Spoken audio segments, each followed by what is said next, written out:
na Semana do Coração não poderia faltar esse tema, o coração da mulher. E ninguém melhor que uma cardiologista mulher, né, para falar sobre esse tema para a gente. Nós convidamos a doutora Ana Cláudia Solano. Tudo bom, doutora Ana Cláudia? Um prazer lhe receber aqui. Tudo bem? Olá a todos. Prazer o meu de ter sido convidada. É uma honra estar aqui compartilhando esses conhecimentos com vocês. Precisamos falar realmente do coração da mulher? Ele é mais frágil, doutora Ana Cláudia? O coração da mulher, ele tem um aspecto, sim, de fragilidade, né? A mulher tem na sua fase de vida, digamos, dois momentos, né? Um momento pré-menopausa e um momento pós-menopausa.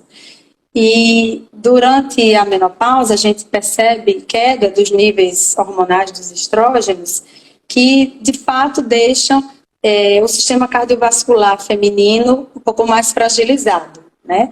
O estrogênio, ele é um hormônio protetor, ele protege contra o depósito de placas, né, de formação de placas de ateroma na parede desses vasos, e essas placas são aquelas que, quando evoluem ao longo do tempo, levam à obstrução dos vasos e, consequentemente, à formação, a evolução para o infarto.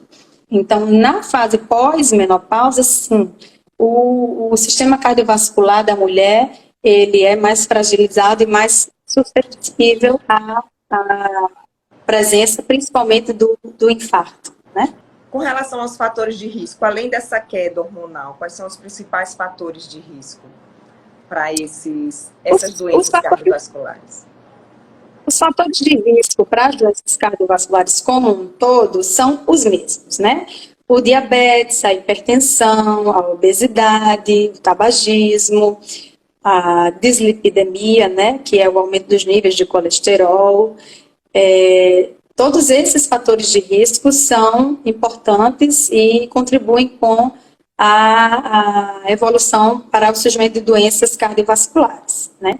Na mulher, alguns aspectos é que a hipertensão tem maior correlação com o infarto, né, do que no sexo masculino, ou seja, aquela mulher hipertensa, ela tem um risco aumentado em relação ao homem, né, para o desenvolvimento de infarto. Então, mulheres hipertensas precisam tratar de forma um pouco mais enfática ainda, porque a chance dela evoluir para um infarto, ela é maior, tá? Outro aspecto que a gente pode comentar seria a obesidade, que no pós-menopausa, a mulher evolui com chances de ficar obesa muito mais frequentemente do que os homens quando comparado com a mesma faixa etária.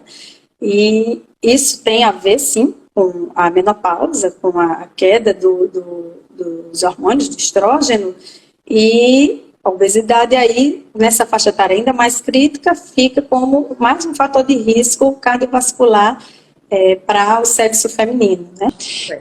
Outras questões de fatores de risco que diferenciam a mulher do homem são as doenças hipertensivas específicas da gestação, né? Isso falando pré-menopausa, a própria diabetes gestacional, que é um fator de risco que para doenças cardiovasculares, o diabetes, todo mundo sabe que é bastante significativo e tem uma alta correlação com eventos cardiovasculares, principalmente infarto, tá?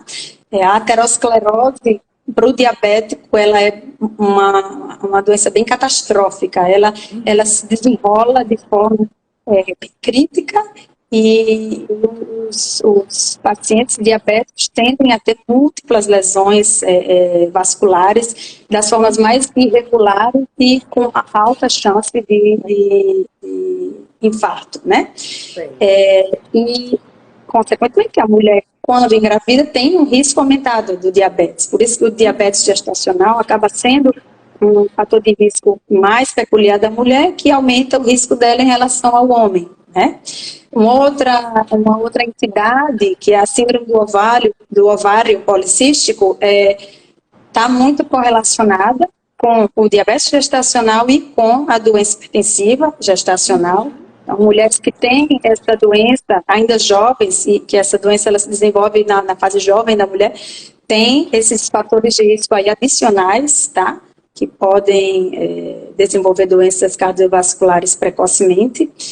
E mais um outro aspecto importante são as doenças autoimunes e inflamatórias. Essas doenças, na mulher, ela tem uma prevalência maior, existe muito mais doença inflamatória e autoimune no sexo feminino, e, consequentemente, a mulher fica num estágio inflamatório mais persistente, que perdura mais tempo ao longo da vida dela, deixando ela bem mais exposta a esse desenvolvimento da aterosclerose, né, que sensibiliza a parede dos vasos e o evento final acaba sendo a oclusão dos vasos com infarto em sua consequência. Um outro aspecto é o tabagismo, que ele aumenta em 25% a chance ou o risco de doenças cardiovasculares na mulher quando comparado ao homem. Ou seja, a mulher que fuma tem um risco cardiovascular aumentado em 1/4, né, em 25%. Então, atenção também a esse tabagismo que é muito deletério para a parede dos vasos, para o endotélio, para a formação de placas e, consequentemente, o surgimento de infarto. A gente vê também essa questão da jornada tripla, do estresse, a gente vê mulheres tendo infarto cada vez mais nova. Essa questão também influencia essa parte emocional, o estresse? Assim? A gente percebe, nos últimos 10 anos, né, na última década, o que a gente tem percebido é que a faixa etária mais jovem teve o seu risco, digamos, cardiovascular aumentado, tá? Justamente pelo surgimento, talvez, dessa cobrança maior dela mesma, né, com a maternidade, com o trabalho, né, o trabalho bem-sucedido, com os cuidados de casa, e esse estresse, seja o emocional, seja o da carga de trabalho do dia a dia, ele deve ter, sim, alguma correlação em relação a esse aumento no número de doenças cardiovasculares, do próprio infarto, nessa faixa etária mais jovem da mulher. Apesar de ter havido redução, né, da incidência de eventos cardiovasculares ao longo dos últimos 10 anos, como um todo, o sexo feminino da faixa etária mais jovem, quando fizeram um estudo Interheart que separaram faixas etárias diferentes de mulheres, houve sim um aumento da prevalência de infarto, da incidência, perdão, de infarto nessa faixa etária mais jovem. Então, a gente precisa atentar para esse aspecto, né, para também buscar tratar fatores de risco, prevenir fatores de risco, para que os eventos cardiovasculares não venham a surgir e comprometer a vida da mulher naquela segunda fase pós-menopausa, que é mais crítica ainda. É verdade que 1/3 das mortes das mulheres são causadas pelas doenças cardiovasculares? Sim, tem estatísticas mais recentes de que a mortalidade da mulher em relação à doença cardiovascular gira em torno de 35%. Então, se você considerar a mortalidade por todos os cânceres na mulher, não chega em torno da metade disso, né? Então, é a principal causa de mortalidade na mulher, a doença cardiovascular. Eu queria que você falasse também sobre essa questão das emoções fortes, que as pessoas chamam de síndrome do coração partido. Que a mulher tem um infarto. Essa mulher que não tem nenhum fator de risco, ela também está sujeita a sofrer um infarto por essa causa? O que é a síndrome do coração partido? A síndrome do coração partido, ela é um evento final, digamos, da descarga de adrenalina, de um estresse metabólico, né, que o organismo da mulher sofre. Não só da mulher, como também do homem. Então, a gente sabe que a síndrome do coração partido pode acontecer para ambos os sexos.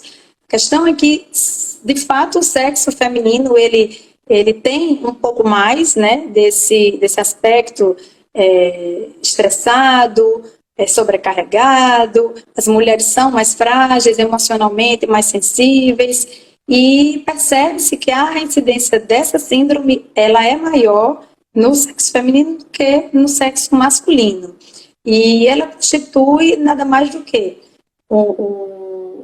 a descarga de adrenalina no sistema cardiovascular, levando ao vasoespasmo, que é a contração do vaso, né? E, em consequência, a redução da luz do vaso leva à redução do fluxo de sangue, que causa, como evento final, o infarto, a isquemia, né? A necrose do miocárdio. Ela diferencia da doença aterosclerótica, daquele infarto clássico que a gente conhece, que é por entupimento, por obstrução dos vasos, formação de placas, justamente por isso. A gente tem a formação das placas com obstrução e, consequência final, a redução do fluxo de sangue no vaso, e na rede do coração partido, a redução do vaso ela é devido a um vasoespasmo, a contração desse vaso que leva, no resultado final, à redução do fluxo. E o evento final é o mesmo, é o infarto, a morte das células musculares do coração. Quais são os sintomas do infarto na mulher? Eles são diferentes do homem? Sim. Outro aspecto em que a mulher sai em desvantagem em relação ao homem é na diferenciação dos sintomas.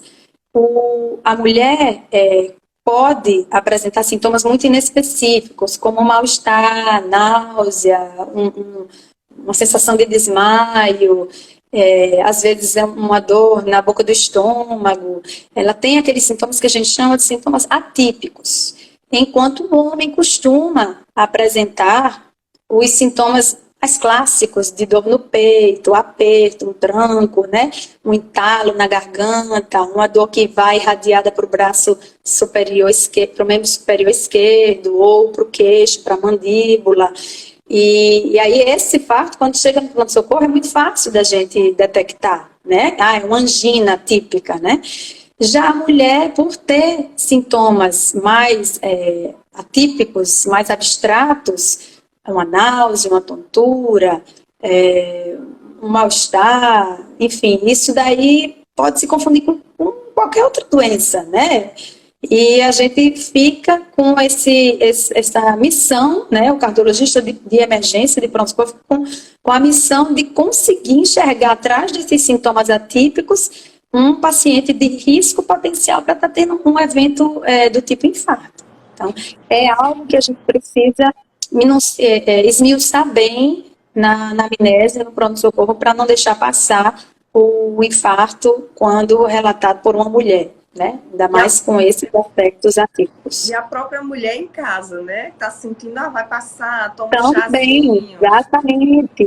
A mulher precisa saber, né, antes de tudo, que ela pode estar tendo um infarto, que ela pode estar evoluindo com um mal-estar, que pode ser o que a gente chama de equivalente isquêmico, equivalente anginoso, e não realmente aquele infarto típico. Então, fiquem atentas, alerta para sinais dessa natureza, ou uma sensação de desmaio, uma náusea, um mal-estar no peito, mais espalhado,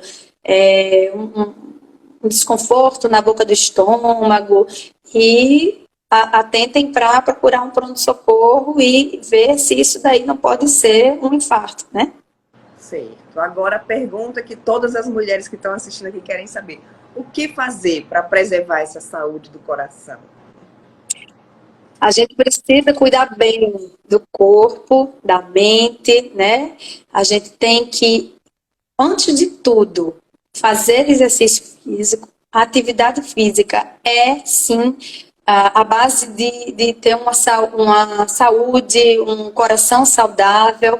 A gente precisa ter a consciência de que fazer exercício, uma caminhada diária, 30 minutos, 1 hora, pelo menos 3 vezes por semana, já ajuda bastante a amenizar esse risco cardiovascular. Outra forma da gente se prevenir é com alimentação saudável. Se não souber ou não tiver muito conhecimento de uma dieta saudável para o coração, procure um nutricionista ou leia um pouco, né? Tem algumas informações, mas o ideal é que você tenha uma alimentação balanceada, mais rica em carne branca, né? Peixes, frango. Evite realmente o excesso, né? De carne vermelha. Salada, né, legumes, folhas verdes, evitar carboidrato em excesso, principalmente aqueles carboidratos, né, que não são de um potencial glicêmico muito bom, né. Outra coisa que também é importante seria você controlar esse nível de estresse, o nível de adrenalina em que você vive no dia a dia, fazer uma terapia, simplesmente exercícios respiratórios, né, ajudam a você ter um equilíbrio, né, do corpo, da mente e tentar levar uma vida mais saudável para proteger esse coração. E antes de tudo, fazer check-up. Se não fizer check-up, não vai saber nunca se o coração está bem, se tem alguma doença, se precisa tratar, né, antes que ela evolua. O primeiro check-up do coração deve ser... O primeiro check-up da vida, né? Bom, quem for fazer exercício, é interessante, antes de começar qualquer atividade física, fazer uma avaliação inicial, tá? Um teste ergométrico é sempre bem-vindo para você iniciar uma atividade física. Isso aí, eu acho que em qualquer idade, sendo bem sincera, tá? Avaliar a pressão, avaliar o eletro, né? Mas, digamos, de forma rigorosa e bem assim, dentro das diretrizes, a partir dos 40, que é quando o fator idade realmente entra mais, o peso do fator idade entra mais na questão da evolução das doenças, desenvolvimento das doenças cardiovasculares. A partir dos 40, por favor, anualmente, vá no seu médico, faça um check-up, faça seu teste ergométrico ou um outro teste de esforço adaptado à sua condição física, né? Mas é importante saber como andam as taxas, saber como é que a pressão arterial